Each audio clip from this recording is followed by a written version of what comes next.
making a video about organization, but what you don't know is that there's a giant pile of clothes right next to me. At least I'm good at digital organization, okay? Welcome friends, today we're going to talk about the 3 ways I use to organize my reading. And you might think, organize your reading? What the heck is that supposed to mean? I mean that this video is going to be about how I keep track of the books I've read, my opinions on them, how I keep track of the books I still want to read, aka my TBR, I keep track of statistics. There was one more thing. And I keep track of my wish list. And hopefully this will also give you some ideas on how to do it. So I have 3 ways in which I keep track of my reading. On paper, I use a reading journal. Digitally, I use the note-taking organization app called Notion. And then I also use Goodreads. And don't worry, I'll explain later why I use 3 different platforms and not just one. It'll become clear. Also, this video is definitely inspired by Joel from Fictional Fates. I highly recommend checking out his channel. I've really been loving his videos lately, but he made a very similar video recently, and I just love looking at how other people organize their reading and things. Like, I also love watching those reading journal flip throughs. So I was like, you know what, I also want to make a video sharing how I do it. And honestly, I would invite every booktuber to make a video about how they organize their reading, because I want to watch all of them. Anyway, let's get on with the video. Just screen record.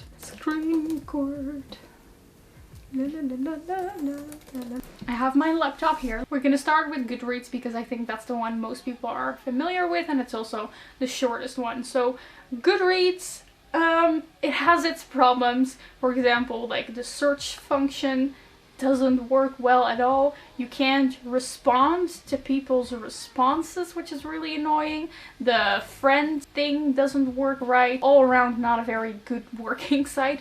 But it is convenient to store all of your books. So basically I just use Goodreads as a database of all of my books. I know you can also do this like by hand. Some people use like Excel to do this, but the easy thing about Goodreads is that all the information's already there, and I'm too lazy to fill in the titles and the author and like when it was published myself, so that's why I use Goodreads. This is basically where I have all of the books that I read since 2013, so it really just is my personal database. And what I like about this is that it is shared, because Goodreads is just a really great place to go to other people and immediately get an overview of all the books they read, and so what they like, and you can see their ratings. And I love sneaking into other people's profiles to kind of get an idea of what their reading taste is. And I also like the fact that other people can look at all of my books and maybe get a bit of a sense of the things I like. Sorry that I'm scrolling so aggressively. And what I also use this site for is just for the reviews. Every time I come across a new book that sounds interesting, I will always look it up on Goodreads to see, oh, it's kind of slow, to see if my friends liked it, and also all the way down, see, this doesn't work well at all. They really need to have a toggle function or something. Oh my gosh, all the way down here you can see the community reviews to kind of see what the reviews are and if I would like it or not. So it's mostly just information and database. But like I said, the website doesn't work very well, and it's also owned by Amazon. So if I could use an alternative, that would be great. There are more and more alternatives coming, like Storygraph and Booksloth. If you would like me to make a video in which I try out some Goodreads alternative, I think I would enjoy making that. But now let's move on to the fun stuff, and that is my reading journal. Okay, let's begin with my reading journal. This is a Leuchtturm 1917, the one that most people use, and I drew this on myself. This is actually also my bullet journal, my planner. I know that a lot of people use separate notebooks, but I just personally prefer to have it all in one place. So also all my reading stuff is in here. So the most important thing that I have in this planner is my overview page of all of the books that I read. Now you may actually think, okay Leonie, why don't you just do this digitally. Well, you just mentioned you also like to use Notion digitally, so why don't you just do everything digitally? And well, there are two reasons for that. The first one is that I just prefer doing it by hand. I love physically writing things down and having a physical book where everything is written down. And by doing it in my bullet journal, I also make everything chronological. So my planner for 2017, my planner for 2018, my planner for 2019, they will all have the information of that year, and I like to have things chronologically. So let's begin with this overview page that I refer to the most. I like to be able to just look at everything that I've read this year at once. Here I write down every time I read a book. As you can see, I've currently read 50 books. Oh, I need to add a few to these. And as you can see, I'm kind of running out of space. That's also immediately the problem that often arises when on paper, is that you can run out of space. This is just simply because I did never in my life expect to read more than 58 books in a year. It's just because of the situation of this year that I'm suddenly reading way more, but usually it works out fine and normally I have enough space. So that's what I do here. Then I have this little place. It says books to read. Don't look at this. This doesn't work. I made this spread at the beginning of 2020 and I thought I could use a little TBR part where I would write down the books that I want to read. The thing is, there are a lot of books on here that I no longer feel like reading, and I clearly do not have enough space to add all of the books that sound interesting to me. So now I have migrated my TBR to the digital space, which we'll get to soon. And then my favorite part of the spread is my little graphs. I don't know if you can see. Maybe I should zoom in a little. This works very well. I'm just holding it closer to the camera now. But first I keep track of the genres that I read. So as you can see, I'm not surprising anyone when it appears that most of the books I've read this year are fantasy. And then I also like to keep track of, I guess, the type of book. So whether it's poetry, nonfiction, adult, YA, or middle grade. And then I also, here I keep track of like the platform of books. So if I did it on audio, if I lent the book from the library or a friend, or if I owned the book, I still have to update this graph. And then here I keep track of my star ratings, and as you can see, not a single 1-star rating this year so far, so that's great. So that's the yearly overview page. And then what I also do here is I keep track of all of the books that I read in a more journal kind of way. So as you can see, I just per month I write down every book that I'm reading with all my thoughts and all my notes. I recommend not trying to read that because there's probably spoilers in there. But this is where I just keep track of all the books that I'm reading. This is where the real reading journal part comes into play. And I like being able to look back on this in a few years and be like, oh, those were my thoughts on books back in 2020. And now we're at September. So that's what I use my reading journal for. It's basically just an overview of every book that I read and my opinions on them just written down. I also use that for wrap-ups. I always refer to my reading journal. But like I said, there are a lot of things that I would like to keep track of that simply don't work on paper. So for those things, I use Notion. So let's move on to the digital organization. As my digital space for books, I use the app called Notion, which has become super popular lately. I saw a video by Unjaded Jade about it and I was like, I gotta try that. It looks amazing. Notion is like a super extensive note-taking app that you can be your own architect of. You can completely organize it the way that you would like. So if I go on my homepage, this is what I see, and I have this little, how would you call that, catalog for books, and that goes to my page for books. So let's go there. Here's where I keep everything about books digitally. So basically that means everything that doesn't work on paper, I'll do here. So it may sound a little bit, I don't know, convoluted to have all these different spaces, but it's just I prefer to use paper and a book, but if it just doesn't work, then I'll do it digitally. So when do I organize bookish things digitally? One, when I need it to be easily accessible, because it also, the app syncs with the app on your phone, so I can always use the app wherever I am. And I also use it for things that change constantly. So for example, like a TBR.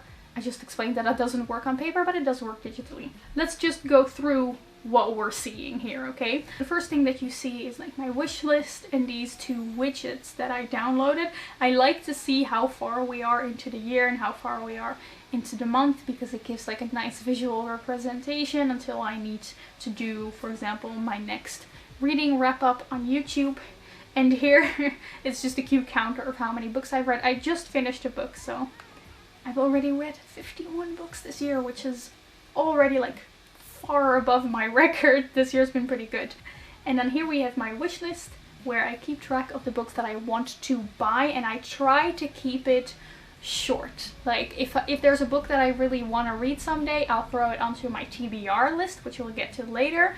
But my wish list really is just for books that I know I want to buy like as soon as possible, because I also want to read them within the next month or something. So yesterday I actually ordered Get a Life Chloe Brown, so I can take it off, and then when it arrives, that's the cool thing, I can just drag and drop it to my physical TBR, because the moment a book I buy arrives, it comes to my physical TBR, but it hasn't arrived yet, so I'm just gonna keep it here, because the next list is my physical TBR. I like to have a quick overview of all the books that I own, because I think it's just gonna be very satisfying to see me ticking them off slowly. Like I recently just made it, so that's why nothing is ticked off, but I just finished Men's Search for Meaning, so I can tick that off. That's really great. And remove the color, and I think I'm just gonna let it sit there, and then it's gonna look really nice once I'm slowly reading all of the books on my physical TBR. And these highlighted ones, that is what I do to kind of broadly specify these are the books that I want to finish this month. So these are the books that I'm focusing on right now, but it's not like super strict. And if I decide, you know what, I actually don't think I'm gonna read Monsters 2 this month, I just remove the color, but it stays there. Super easy, but I do want to read it this month, so I'm gonna give it the color again. Background color, orange. So that's kind of like a really smooth way I keep track of my physical TBR. And then we get to the most important part, and that is my reading list. Okay, so this part requires a little bit of explanation, I think. This database is what it's called, also opens as a separate page. And as you can see here, I favorited it so that when I have this list, I can very easily access it. So that's especially easy on my phone, so I don't have to click through everything. I can just immediately go to this table thingy. And this is organized as a what's called a Kanban board, so I can just drag and drop things. For example, today I finished Men's Search for Meaning, so I'm no longer currently reading it. I have read it, so I can just drag and drop it to the read pile. How nice and easy. And I have ordered them by status, so my TBR, to be read, my currently reading, and my read. So I just showed you that the database of all of my books is basically in Goodreads, and then yearly also in my reading journal. So I don't also have all my books here as well. That would be kind of redundant. But what I mostly use this for is keeping track of my TBR and making notes when I don't have my reading journal with me. Basically the things that work digitally, because with my TBR it's nice that I can super easily just add things and take things away, and there's infinite space. And I like that when I want to make notes, I can just do that super easily on my phone, because it syncs to my phone. I can do that everywhere. So let's start with the TBR. Here I just have my TBR. Whenever there's a new book that I'm like, oh, that sounds interesting, I just saw that somewhere, or someone mentioned it somewhere, I want to remember that, I can just add a new one. Let's think of a book that's that I just recently heard about. That sounds kind of interesting that I haven't read. For example, A Deadly Education. That one wasn't on here yet. Soon Comes Out by Naomi Novik. I can just add that and I can open it. And if I want, I can write down the author or the genre. Usually I'm too lazy for it. And then the thing about Notion is you can make little templates. So I made a template for nonfiction and fiction. A Deadly Education is fiction, so I'm just gonna click that. And then it gets a little cute yellow book icon because it's fiction. And if I want, I could make some notes here, but I usually don't do that for a book that's just on my TBR. And then what I could do, for example, is maybe say, ooh, I want to like move this up. If I want to, I could create like a hierarchy of books that I really want to read really quickly and put them on top. I don't really do that, but that's a possibility.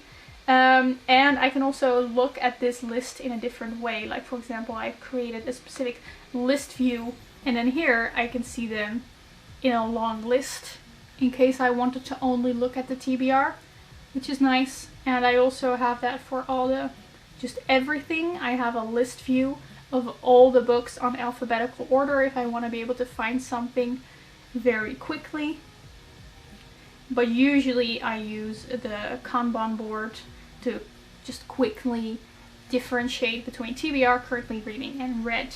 So now let's go to the note thing. When I'm currently reading a book, okay, so a few days ago I was currently reading Essentialism and Men's Search for Meaning. So then when I want to take a note quickly because there's like a little quote that I want to remember or a page that I know I want to put a tab in later, but I don't have any of my stuff with me, but I do have my phone with me, I can just quickly click on the book, it opens the page, and you can just super nicely make notes. Super great! And I'm going to make a separate video on how I take notes, so I'm not really going to go into that, but just so you know, I use Notion to very quickly access the books that I want to make notes on. So that means that I do get a long list of books that I've read. Oh, I didn't mean to click that. But not every book that I've read is in here because I don't make digital books on every book that I read. You may have noticed that there's mostly blue icons here, so that's nonfiction because I mostly make notes on my nonfiction books, whereas if I'm reading a fiction book, I can very easily just, you know, retroactively reflect on my thoughts on the book in my reading journal. Whereas with nonfiction, it's usually that as I'm reading it, I'm like, oh my gosh, I need to remember this thing. And then I quickly reach for my phone and jot it down in Notion. I mean, I even have my notes for this video in Notion as well that I'm looking at right now. I have a feeling that this sounds super convoluted, but it works for me. So a little recap, I just use this to keep track of my TBR because I always want to have that accessible, and I also use it to make notes on all these books or some of the books that I'm reading. But if I want like an overview of all the books, I go to my reading journal. So that is an overview of how I keep track of my books in Notion. Just sleek and convenient. I do know that if you only want to use something digitally, everything that I do in my reading journal, you could potentially also do in Notion because so much is possible in Notion. It's just that, like I said, I prefer to do on paper what I can do on paper because I'm annoying and old-fashioned like that. Okay, I think that's it. Is that it? Yeah. Okay, I'm gonna stop this screen recording. And that is how I organize my reading. It sounds a little convoluted maybe because I have 3 different ways, but that's just how it works best for me. And I'm really excited to make like a more in-depth video on how I take notes and also the different ways that I take notes in, again, both Notion and my reading journal. I used to only keep track of all my reading in Goodreads, but I just love having the freedom of using other ways as well. If you have been as obsessed with Notion as I am as of late, please share me your best tips and tricks in the comments because I would love to talk to people about it. I really hope this video was, I mean, at best giving you ideas, but at least just fun to watch. Please let me know if there are any ways that you use to organize your reading. I recommend everyone to make a video like this because you'll get at least one view, and that view would be me because I would want to watch any video of anyone talking about how they organize their stuff, especially if it's about Notion because I am kind of obsessed as of late. If you guys enjoyed this video, please give it a like and subscribe if you want to, and I will see you soon in another video. Goodbye!